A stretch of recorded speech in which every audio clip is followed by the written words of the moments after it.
Wondering about bullet journal keys?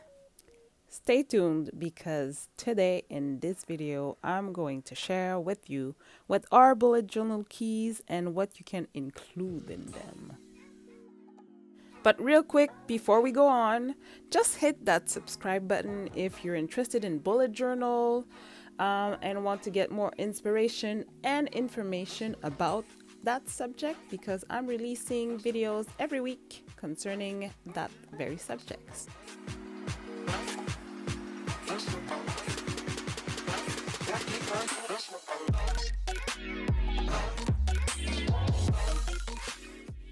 The first thing you're gonna find in a bullet journal key are the bullets, the different bullets you use to classify what you note in your bullet journal.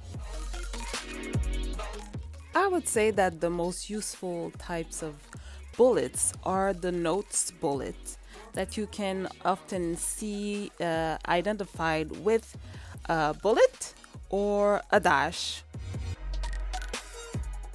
Also very useful are the to-do or tasks bullets, and these you can often see them identified with a bullet again, or the type of square box thing you can tick. And then you have the events bullets that you mostly see identified with an open circle.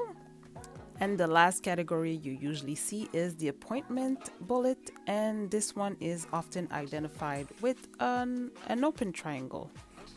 Next thing you often see in bullet journal keys are signifiers, and these are symbols that will modify the original bullets.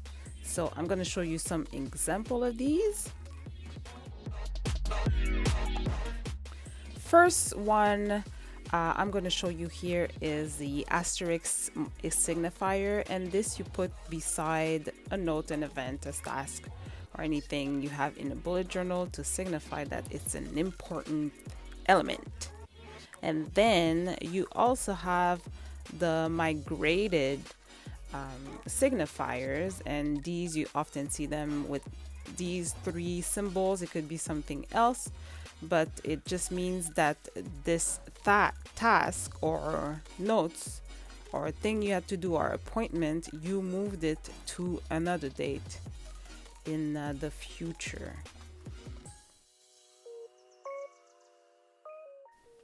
Okay, another important one but really simple one is the canceled signifier, and it means what it means. It means that your task or event or appointment has been canceled.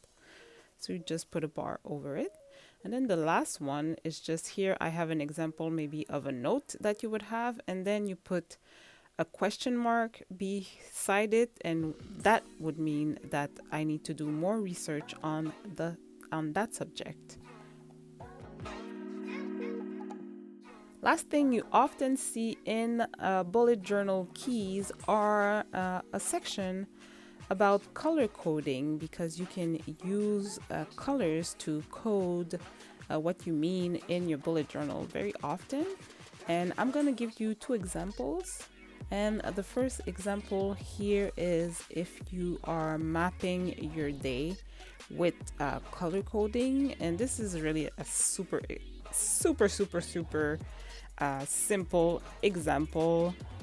You could go more fancy with your color coding or the way you map the time you use during the day. So here I'm simply using a gel pen and I'm doing some little squares, and beside I'm just writing what it means. So if I want to track my sleep, and then when I eat, how much I work out or work, I can color code that in a little day map type of bar that I'm going to show you. Just stay tuned and I'll show you.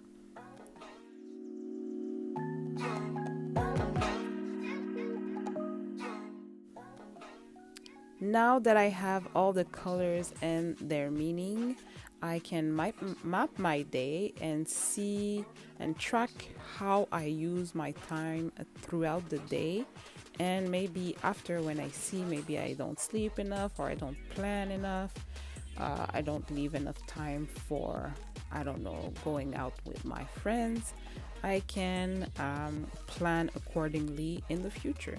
So here's really simple examples, but I've seen a lot of different tracking devices, if we could say, and they are really they can be really creative, and this one is just a little simple one.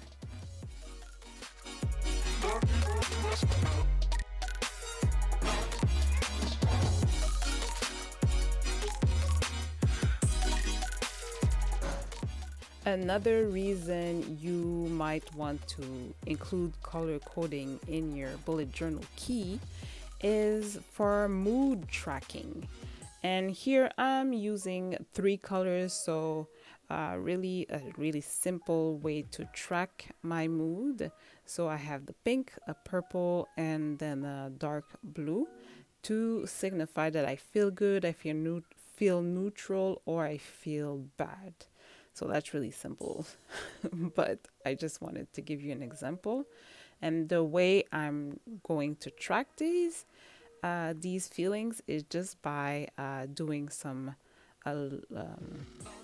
hexagon and mark them with a day, and at the end of each day I can color each hexagon according to how I felt that day.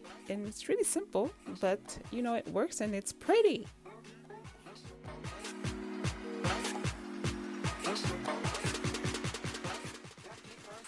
I decided to use my watercolors to do these, and I love using watercolors because I can have a lot of colors and it allows me to play with the stuff that I love to play with. And here I'm just using a water brush, and it doesn't put out that much water down, so it won't ruin my bullet journal when I use those watercolors. So it's a really fun way to do that, but you, of course, you could use other things like the usual markers, or even colored pencils would be great for that. Just use what you have, basically.